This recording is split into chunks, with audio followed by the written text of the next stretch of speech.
కథానంద లహరి సమూహ సభ్యులకి నమస్కారం. ఇప్పుడు వినబోయే కథ కోరికలే గుర్రాలైతే. రచన చిర్రావూరు మదన్ మోహన్.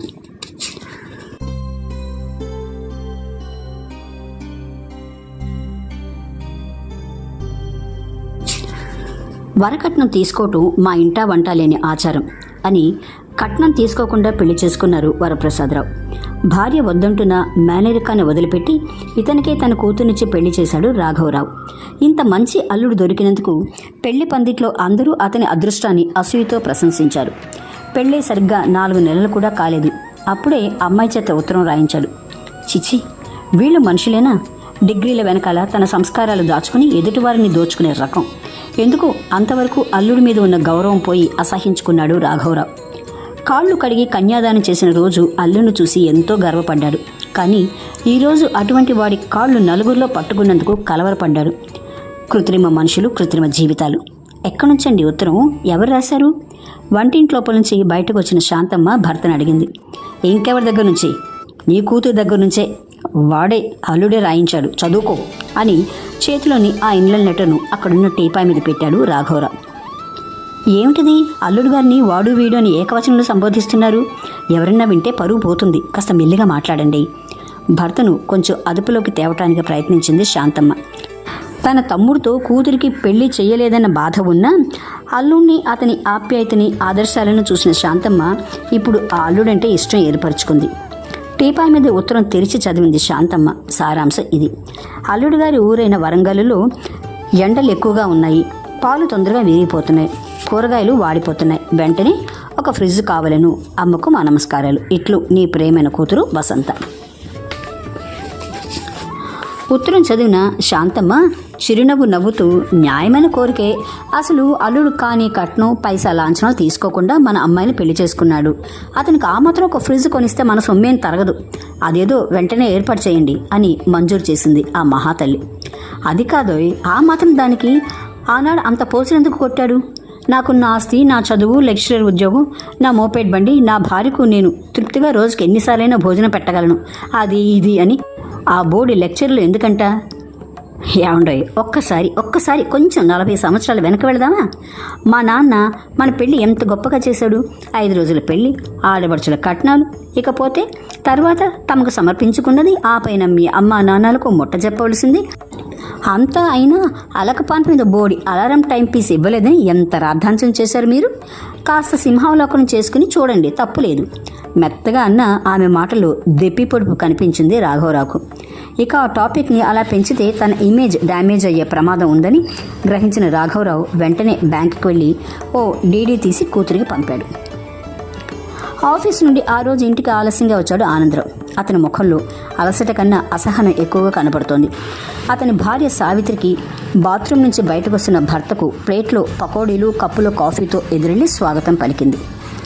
ఇవాళ శ్రీవారెందుకు సీరియస్గా ఉన్నారు. చేతిలోనివి అతనికి అందించింది.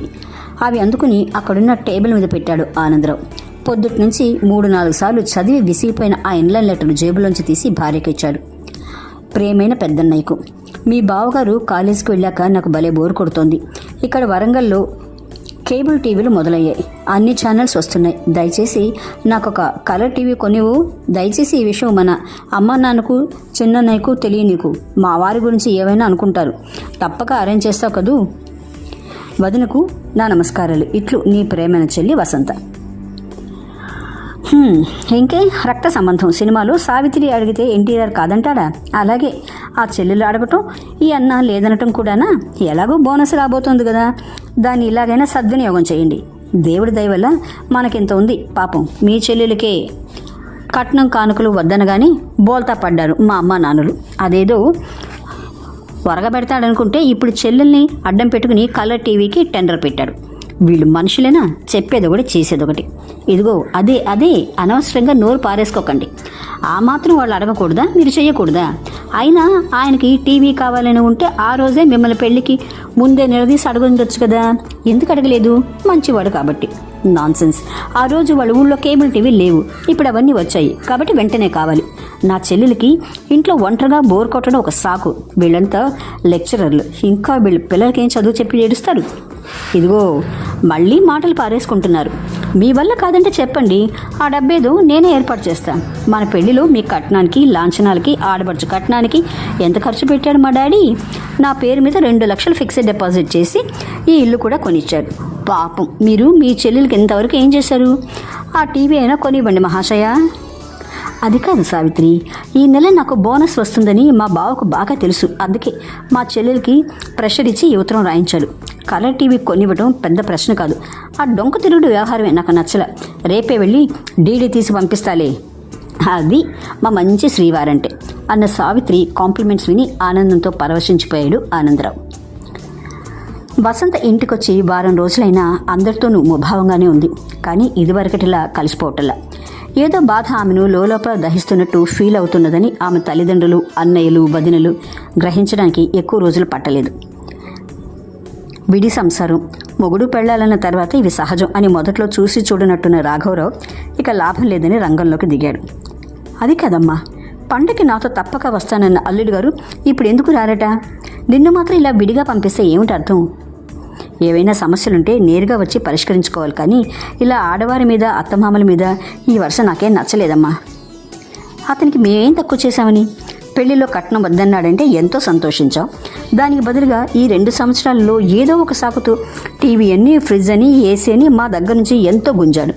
పైగా నాకు తెలియకుండా మీ అమ్మ, ఆమెకు తెలియకుండా నేను, మాకు తెలియకుండా మీ అన్నలు, వదినలు నీకు బాగానే పైకి ముట్ట చెప్పారు. ఇంకా ఏం కావాలట అతనికి? కొంచెం ఉద్రేకంతో అన్నాడు రాఘవరావు. అది కాదు నాన్న, మొన్న మీరు మన బెజవాడి ఇల్లు అమ్మబోతున్నా అని దానికి త్వరలో నన్ను, అన్నయ్యలను వచ్చి సంతకం పెట్టమని రాశారు కదా. దాని విలువ దాదాపు ఇవాళ 15 లక్షలట. అందులో నాకు వాటా వస్తుందిట. కానీ అలా అడిగితే బాగుండదని సంతకం చేసే ముందు ఓ 50,000 క్యాష్గా మీ దగ్గర నుండి తీసుకోమన్నారు. భయంగా తండ్రి వైపు చూసింది వసంత. హోస్, ఇంతేనా? దానికి ఇంత ఆలోచించాలా తల్లి?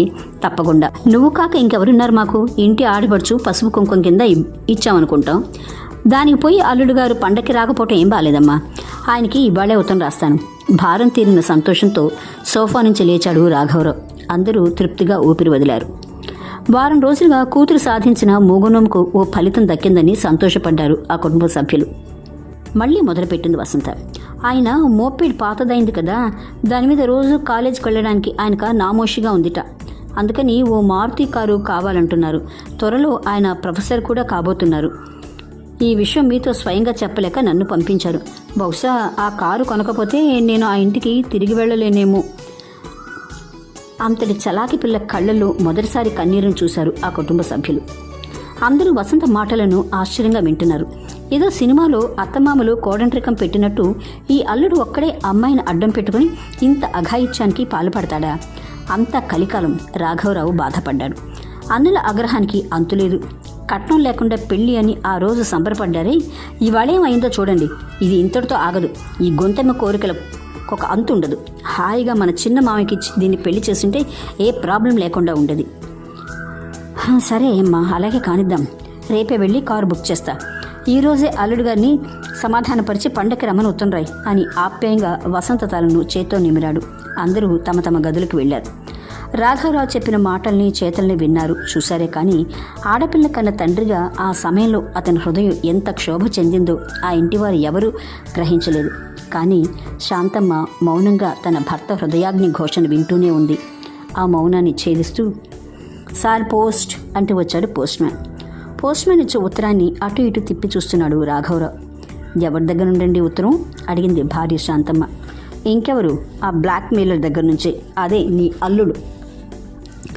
తెరిచి చదవండి, భార్య ప్రార్థనాపూర్వకంగా ఆర్డర్ ఇచ్చింది. అది రాసింది నా పేరుకైనా అమ్మ ఇక్కడే ఉంది కాబట్టి దాన్నే చదువుకోమంట. మధ్యలో మనకెందుకు లేనిపోని నిందలు అన్నాడు అసహనంగా రాఘవరావు. అది అల్లుడు మీకు రాసిన ఉత్తరం. అసలేం రాశారో చదవండి. అయిష్టంగానే కవరు తెరిచాడు రాఘవరావు. పూజ్యులైన మామగారి పాద చరణాలకు నమస్కారములు. ఈ దొంగ నమస్కారాలు నక్క వినాలకి ఏం తక్కువ లేదు కామెంట్ చేశాడు రాఘవరావు. అక్కడ అందరూ క్షేమం అని తెలుస్తాను. వసంతను చిన్నప్పటి నుంచి అతి గారాభంగా పెంచారనుకుంటాను. ప్రతి చిన్న విషయాన్ని గోరంతది కొండంతలు చేసి నాలోని సహనాన్ని పరీక్షిస్తోంది. మీకు ఇదివరకే చెప్పాను, నాకున్న ఆస్తి నా చదువు, సంస్కారం, ఉద్యోగం, నా మోపేడ్.